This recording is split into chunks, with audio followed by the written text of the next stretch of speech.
Henderson County officials reveal a newly designed road just over a year after part of it washed into the Green River. The stretch of Green River Road number 1 in northern Henderson County has been adjusted following flooding in February of last year that took out a portion of the road.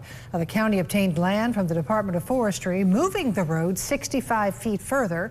Henderson County paid a quarter of $70,000 price tag, with state grants covering the rest. Now, that cost is much lower than predicted because the county was able to use recycled concrete from the ongoing I-69 project to repair the area. As we came up, we freshened the rock up, did our final grading, and that's what we look at. We had around 850 feet of road that was replaced. Trees were removed.